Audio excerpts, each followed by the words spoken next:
Kisah Seorang Guru, Cerpen, karya Faustina Aurenata, dibacakan oleh Karunia Jacinda Pratimaning Tias.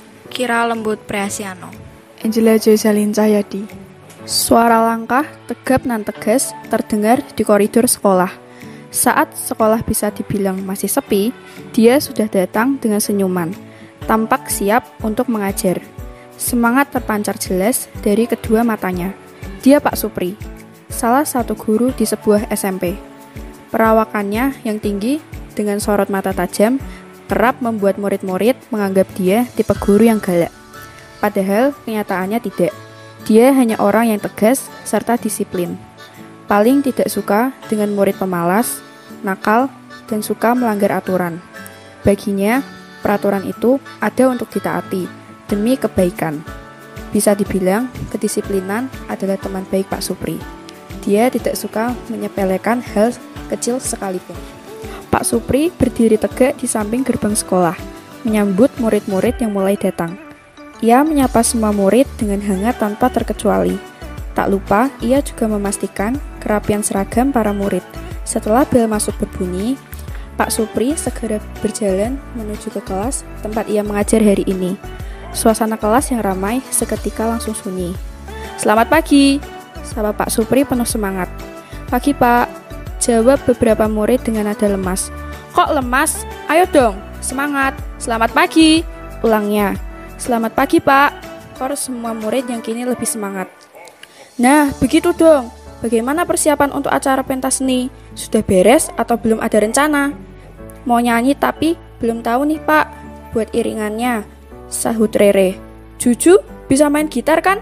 Kenapa tidak dia saja yang mengiringi?" tanya Pak Supri. "Saya masih bingung untuk kunci gitarnya, Pak," jawab Juju. Pak Supri mengangguk, lalu mengambil gitar di sudut kelas. "Ayo kita latihan bersama sebelum pelajaran," ajaknya. Pak Supri mulai mencoba memetik gitar, lalu memberi aba-aba untuk mulai menyanyi. Juju memperhatikan berbagai kunci yang dimainkan Pak Supri dengan seksama. Para murid bernyanyi dengan kompak tanpa fals. Nyanyian diakhiri dengan tepuk tangan meriah murid-murid. "Wah, Pak Supri hebat," puji ayah. "Wali kelas kita multi talent," timpal Nita. Pak Supri hanya tertawa, lalu mengembalikan gitar ke sudut kelas. "Bagaimana, Ju? Sudah dapat gambaran untuk kunci gitarnya?" "Sudah, Pak. Terima kasih." "Pak Supri superhero kelas nih." "Hehehe," canda Onai. "Bagus-bagus. Sebenarnya tadi saya hanya coba-coba saja. Ternyata pas." Juju terkejut hingga bengong. "Keren, Pak." "Baiklah, nanti kalian latihan sendiri supaya lebih matang. Sekarang, silakan kalian buka buku paket halaman 232. Baca dahulu, pahami baik-baik. Saya mau fotokopi dokumen sebentar ya." Jelas Pak Supri, lalu berjalan keluar kelas. Saat perjalanan menuju tempat fotokopi, dari kejauhan Pak Supri melihat seorang murid kesayangannya turun dari sebuah motor yang ia parkir di warung dekat sekolah. Pak Supri menyipitkan mata. Murid itu melanggar 2 peraturan sekolah sekaligus. Murid itu sudah berkali-kali ia tegur karena tidak tertib, tapi tetap saja tidak ada perubahan. Karena tidak mau murid di kelas tadi menunggu terlalu lama, akhirnya ia hanya menghela napas, kemudian melanjutkan tujuan utama yaitu fotokopi. Sepertinya kali ini ia harus menambah stok sabar. Dalam perjalanan kembali ke kelas, ia melirik sekilas Garel, murid yang tadi ia lihat di warung, sedang dinasihati oleh guru BK. Garel memang termasuk murid yang sering membuat onar dan melanggar peraturan. Sepulang sekolah, Pak Supri menghampiri Garel yang sedang menongkrong di kantin dengan teman-temannya. "Garel, ikut saya ke ruang guru." "Ngapain, Pak?" tanya Garel heran. "Ada yang mau saya bicarakan." Tanpa bertanya lagi, Garel pun mengekori Pak Supri ke ruang guru.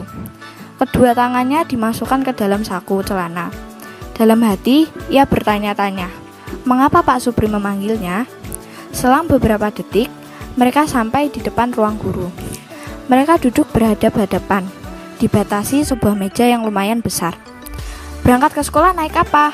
tanya Pak Supri. "Diantar," jawab Garel. "Saya lihat kamu memarkirkan motor di warung. Motor siapa itu?" "Masa motor saya?" Garel mengalihkan pandangan. Gerak-geriknya tampak gelisah. "Bukan." "Apanya yang bukan?" kenapa kamu naik motor sendiri? Garel menghela napas. Tidak ada yang bisa mengantar, Pak. Naik ojek atau angkot kan bisa, Rel. Garel bergeming, tanpa tidak berniat menjawab sama sekali. Kunci motornya berikan kepada saya, pinta Pak Supri. Lah, saya pulangnya gimana, Pak? Protes Garel. Nanti saya pesankan ojek. Mana sini kuncinya? Garel merogoh kunci motor di saku bajunya, lalu memberikannya kepada Pak Supri. Raut wajah Garel benar-benar masam.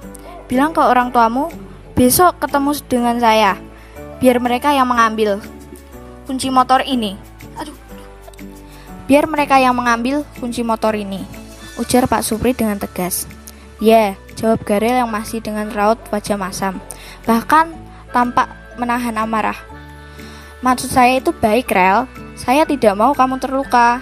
Saya tahu rumah kamu jauh dari sini dan jalanan lumayan ramai. Keselamatan kamu itu lebih penting. Kamu masih di bawah umur dan sudah jelas aturan boleh mengendarai di jalan raya saat umur 17 tahun. Aturan dibuat pastinya demi kebaikan bersama. Jadi tolong jangan mengendari motor sendiri lagi, oke? Garel melirik Pak Supri, lalu mengangguk. Garel menutup pagar rumahnya. Ia berjalan dengan lesu, membuka pintu utama lalu membantingnya lumayan keras. Rasa kesalnya masih memuncak karena ia jadi tidak bisa pulang dengan motor favoritnya. Diambilnya segelas air lalu ia meminumnya sampai habis. Suasana rumah sepi seperti biasanya. Tidak ada siapa-siapa selain Garel dan perabotan rumah. Garel merebahkan diri di sofa ruang tengah sambil mengecek ponsel.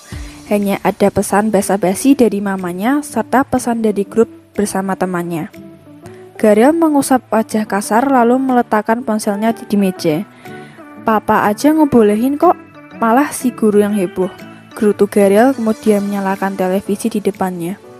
Ia terus mengganti-ganti channel ingin mencari acara televisi yang pas untuknya. Hingga ia tiba di channel yang sedang menayangkan berita terkini. Garel berhenti sejenak untuk melihat berita apa yang dikabarkan di situ. Ia membaca headline berita yang tertulis yaitu pengendara di bawah umur penyebab nyawa mengudara. Garel mengamati berita dengan serius. Seorang anak SD dan SMP yang mengendarai motor bertabrakan karena kecerobohan masing-masing. Pengendara SMP memacu kecepatan tinggi pada tikungan tanpa melihat ada anak SD yang sedang belok juga pada tikungan tersebut. Kejadian ini menyebabkan kecelakaan hebat yang tidak bisa dihindari. Saat ini, korban mengalami luka yang cukup serius, sedangkan satu korban yang lain dikabarkan tewas di tempat. Garel menggeleng-gelengkan kepala prihatin. Lah, itu kan motor si Faro anak tetangga sebelah. Buset, ujar Garel terkejut. Ia mengelus dada merasa beruntung masih sehat walafiat. Ia mematikan televisi lalu menatap langit-langit rumahnya. Dipejamkan matanya sejenak, mencoba merenung sesaat. Kalau dipikir-pikir, benar juga nasihat Pak Supri tadi.